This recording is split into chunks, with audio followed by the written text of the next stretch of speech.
Hi everyone, this is Cameron with the Burnside team at Keller Williams Real Estate. On today's video, we want to share some additional information to help you become more educated when it comes to buying and selling real estate. So on today's video, as we're starting this new year, I want to share with you the two most common questions and answers that I get when it comes to someone who is selling a house and we're towards the end of that process, or from the very beginning, something they want to know about the end part of the process. The first question is, when I'm selling a home or when I'm buying a home, when do I need to be out of the property to let the new person come in? Or if I'm buying the property, when do I get to move in? It's a very common question. So this can vary. It just depends on the scenario, and different things can be worked out. I would say the most common scenario that we see is when a house, there's a couple of steps that lead up to the finality of everything.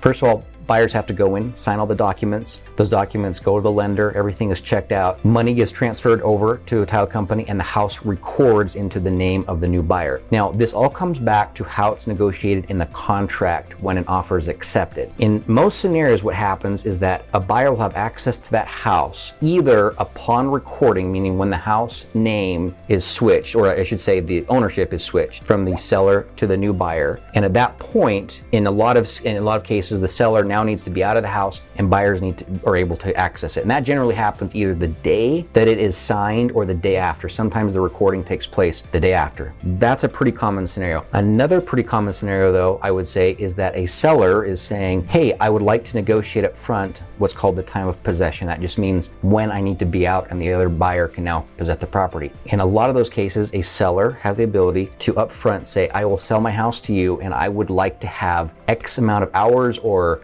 X amount of days after it goes into your name, Mr. Buyer, before I move out. So it is very common on these contracts to see 24 to 48 hours after recording. And that means that the now house has gone into your name and that I, as the seller, need to be out within 24 or 48 hours after it has gone into your name. Those are probably the two most common scenarios, but every other scenario can play out as well. A buyer and seller can negotiate pretty much whatever they want. I've seen negotiations so that a seller has a week to move out. In some cases, you might negotiate a lease back, meaning you can stay in the house and rent the property back after you've sold it. The only thing I'll say to that is that lenders, in a lot of scenarios, if it's a loan that is purchasing it, so if someone is getting a loan to buy the house, and in a lot of scenarios, they want to see possession take place within 60 days of that property being sold. There are some exceptions to that, but that is a general rule of thumb. So it can just depend. Most cases, once it records or shortly thereafter, but it can extend out. That's the first question. Second question I get all the time is, when am I going to get my money? It's a great question to have because you've gone through this whole process and the most exciting thing is to see that money hit your bank account. Similarly, once the property is recorded into the name of the buyer, that means everything is done. Title company already has the money. They've recorded that deed, so now it belongs to the buyer. Transaction is closed. In a lot of cases, it's going to happen either the same day or the next business day. It's not an automatic transfer. It's not something where you get a check at closing. Title company needs to wire that money into your account or to wherever you're wanting it to go. Could go to a different title company, could stay there.